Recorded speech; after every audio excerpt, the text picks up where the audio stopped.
What's up, guys? Philip Collin Peck Pythons. Did some frozen thawed feeding last night, and I forgot to shoot an intro, so here it is.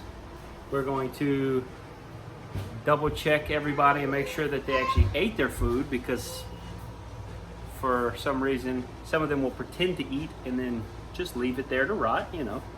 It's very kind of them. And then Lisa's clutch number 2, or egg number 2, sorry. Clutch number 1, egg number 2 has turned and gone bad. So we're gonna cut that open, see what the embryo looks like, hang out, let's see what's up.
All right, this is Hera.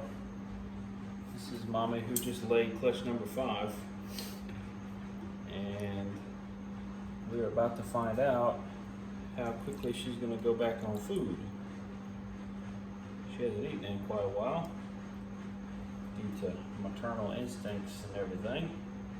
So hopefully she'll jump right back into eating. She definitely looks vaguely interested. Let's see. Come on. Come on, mommy. Nope. Okay. That's a small rat that I'm offering her. Try to ease her back into food. And she does not seem at all interested. So typically the way I'll handle that is, which I say typically, I've only done this 5 times. This is my 5th time trying to feed a snake after it's laid eggs. So I don't know if typical is really the right way to describe that. But my plan is I will do this for 2 weeks with frozen thawed, which is what I normally feed everything. And then if she will not take the 2nd week, then I will get with my guy who breeds live locally, and I'm gonna get her a small live rat, and we'll see how that goes. And once I can get her eating again, typically honestly, she's the first female I've had out of the 5 that's turned down the first meal. Normally within a couple days of laying, which it's been about 3 days, they right on food. Her tub was cleaned well. She's put right back, and she should be good, but we'll just keep an eye on her, monitor it, make sure she does good, make sure she gets back to eating. So, anyways, let's finish this. All right, dudes, it's the next morning. Everything that ate last night gets checked in the morning. So she took her meal last night. I'm gonna go ahead and pop it open, take a look inside. No rat, so she ate. Awesome. And then I just run through all of these that ate last night.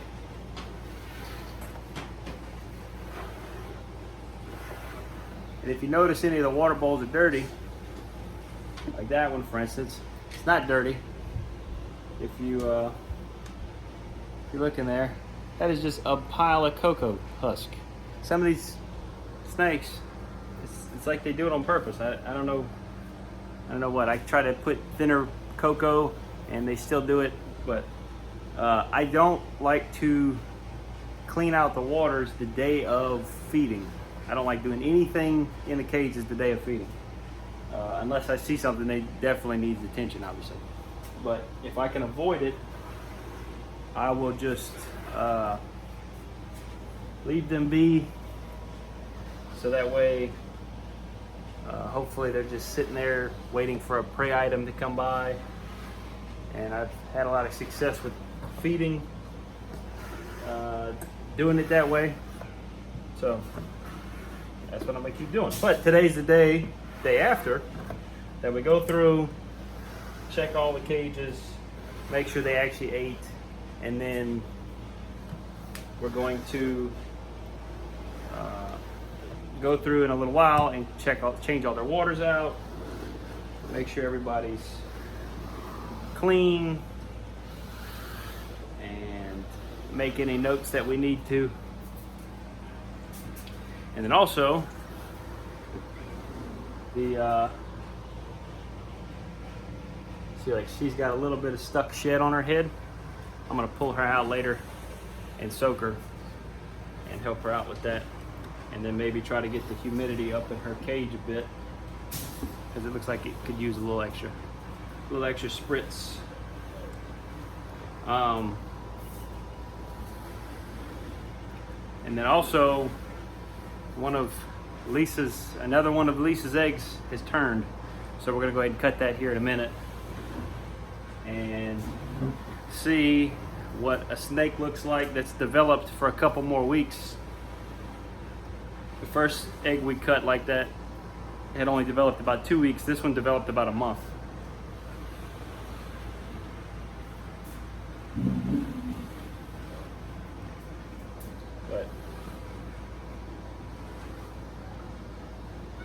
anyways, that's it. We just sort through here, make sure that nobody left their food, and let's check out this snake egg, see what's going on there.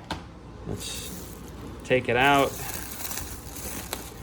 and take a look. See, again, the reason we're sure that this went bad is that if you take and you touch this good egg, it's still nice and so it feels like it did when I put it in there. I guess that's the best way to describe it. And then we still got a little mold building here and there, and we're just trying to be gentle with all of that. And we just need this egg to make it another I think today's like the 27th. So let's see, today's Saturday, and we're gonna be cutting this egg, not this coming Wednesday, but the Wednesday after. We're gonna cut this egg. So I need it to last about, what, 10, 11 more days? Fingers crossed, because that's my last egg from Lisa. And like I said before, I really want to at least get one from her.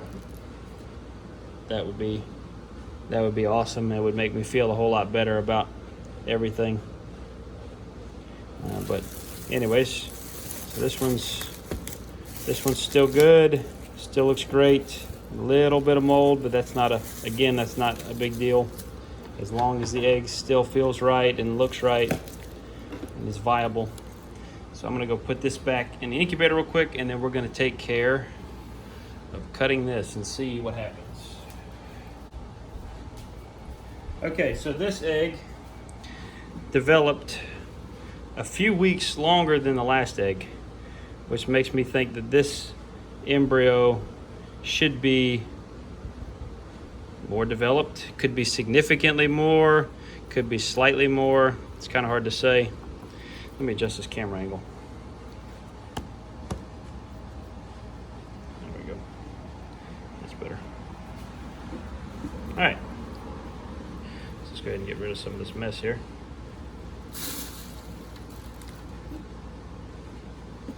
I'll tidy up and disinfect everything once we're done. But again, I'm expecting the embryo to be at the top. So I'm going to cut it down low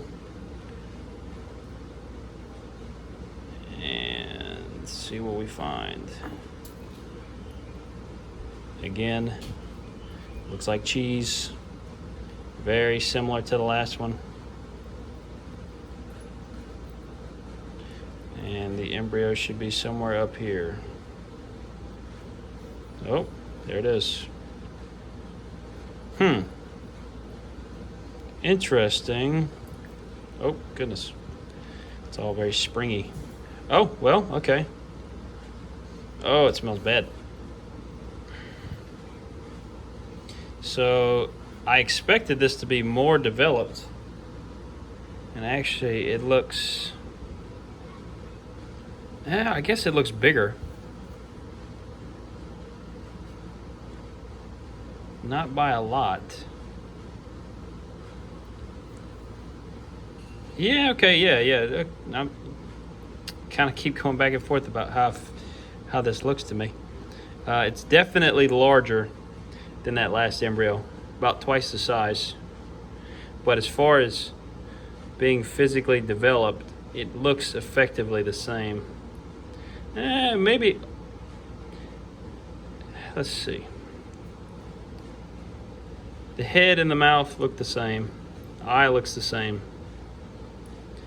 But the body is definitely more defined, and even comes all the way down to a nice tail. So it's pretty clear what's going on there. And then all of the organs again, just that blob in the middle. But totally wild. And again, damn it, this sucks. Really hoping that we get something cool with that last egg. But whatever we get with that last egg, won't matter. We are keeping it. It's either going to be Lisa's son or Lisa's daughter, and hopefully it turns out to be something cool. But hey boy, all right. Hey guys, what's up? Forgot to shoot an outro the other day after cutting that egg. Wyatt, say hi. Hi. So I mentioned when I was cutting the egg that it would be 2 Wednesdays from now that I'd be cutting the last egg, the 3rd egg from Lisa. But actually, it's been about a week since I recorded this. So when you see this, when this is uploaded, the very next Wednesday is the day, this next Wednesday is when we'll be cutting that egg. So stay tuned. I might live stream it. It would be Wednesday afternoon, maybe 7, 8 o'clock Eastern Standard Time. We'll see. If it pips sooner, we might cut it sooner, so we'll just see. Today's day 49, actually, so it could cut at any point, or it could pip at any point from now till day 60. But we'll be cutting on day 55, and that's Wednesday, July 8th, I think. Yeah, that sounds right. So, all right. So anyways, appreciate you guys watching to the end. You guys are awesome. Wyatt, say bye-bye. Bye. Say peace. Peace.